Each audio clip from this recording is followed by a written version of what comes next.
There's a distinct chill in the air here in Freeport, Maine. The leaves are just starting to change color. There's a lobster roll seemingly on every corner, and the striped bass in Casco Bay are ready to rumble. It may be early autumn, but the sun still rises pretty darn early this far north. Our guide, Captain Eric Wallace of Coastal Fly Angler Charters, met us at the Yarmouth Boatyard to take us out into historic Casco Bay, which can be glass calm or brutally choppy depending on its mood. Freeport lies about halfway up Maine's Atlantic shore, and a more ruggedly beautiful place you'd be hard-pressed to find in New England. We lucked out. We started our adventure on a placid morning of calm winds and seas. However, for a thin-blooded angler used to the tropics, it's still pretty chilly for my taste, so I bundled up. You know, it's one thing that I miss the most.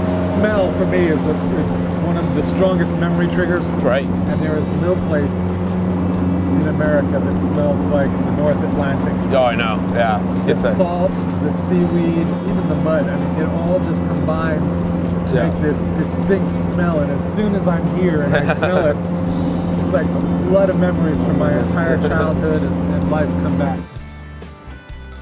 Dean, what there is in here is just a lot of little rocks, little grass around the rocks, and then in between them, there's some pretty firm bottom and some sand.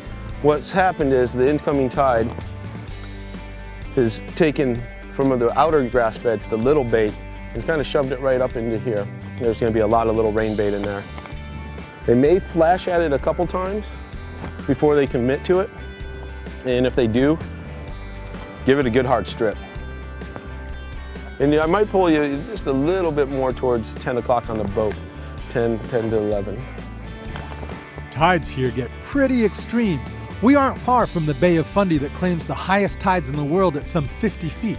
Casco Bay isn't that radical, but the 15 to 20 foot tides here really affect the fishing.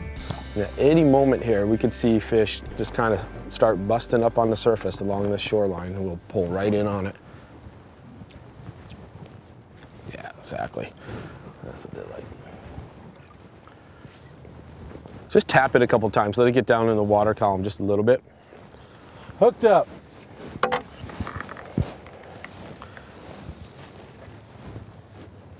Had you already adjusted the drag on this? You can play with that a little bit, whatever you feel comfortable with. What I don't want you to do is give them too much in here. There's a lot of rocks. And what's the tippet? You got plenty. You have 15 on there. He's not that big. He will come after it right back towards us here once he hits this hard bottom. You just be ready to catch up to him there. I wasn't even paying attention. Quite often on these, when the tide gets a little slack, they'll just rest down there and not show much movement. So the slot here is over 20 and under 27, is it? That's one fish between 20 and 26, or one fish over 40.